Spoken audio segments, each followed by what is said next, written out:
ունենք նախնական տվյալներով սպանություն, երեխայի հայրը խեղդամահ անելու ճանապարհով սպանել է փոքրիկին, այս պայծրությամբ այլ տվյալ հանրայնացնելուց կխուսափեմ, բայց ուզում եմ նաև շեշտել, որ այս վարկածը ի թիվս այլնի առաջին իսկ օրվանից եղել է մեր ուսումնասիրության շրջանակներում, ընդ որում ես նաև նշեմ, որ մենք այո, կհիշեք, որ եղբայրը, որ նաև ուներ որոշակի առողջական խնդիրներ, պարբերաբար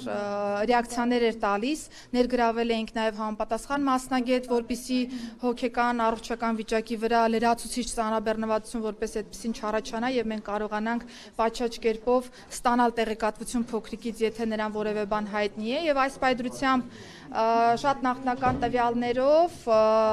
երկու եղբայրները դուրս են եկել տանից, հետո հորն են հանդիպել եւ հայրը խեղդելու ճանապարհով սպանել է փոքրիկին։ Նշեմ, որ երեխայի հայրը նշել է, որ ներընտանեկան որոշակի հարցադրման շրջանակներում է վրա հասել դեպքը, ես խնդրում եմ, որ մենք պատշաճ կերպով գնահատենք իրավիճակը, այս պայծրությամբ ես այլ տվյալ հանրայնացնել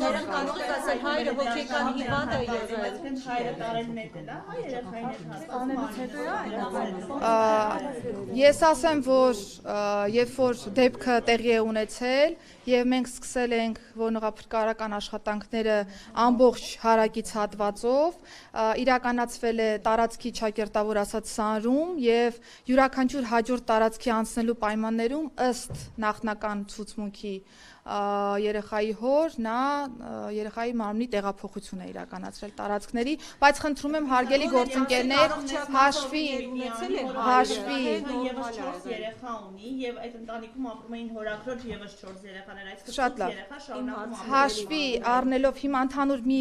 արձագանքով անդրադառնամ, հաշվի առնելով հարցի զգայունությունը այլ տվյալներ հաղորդել չեմ կարող, բայց վստահաբար կնշանակվեն եւ արդեն իսկ նշանակվել են որոշ փորձաքննություններ, այդ թվում նաեւ առողջական վիճակի մասով մնացյալ հարցադրումները պարզելու տեսանկյունից եւ վստահ թեման կոմունիկացվել է նաեւ տարածքային միասնական սոցիալական ծառայության գործընկերների հետ, որպեսզի նաեւ ընտանիքում բնակվող մնացյալ երեխաների մասով կոնկրետ որոշումներ կայացվեն եւ ընթացք տրվի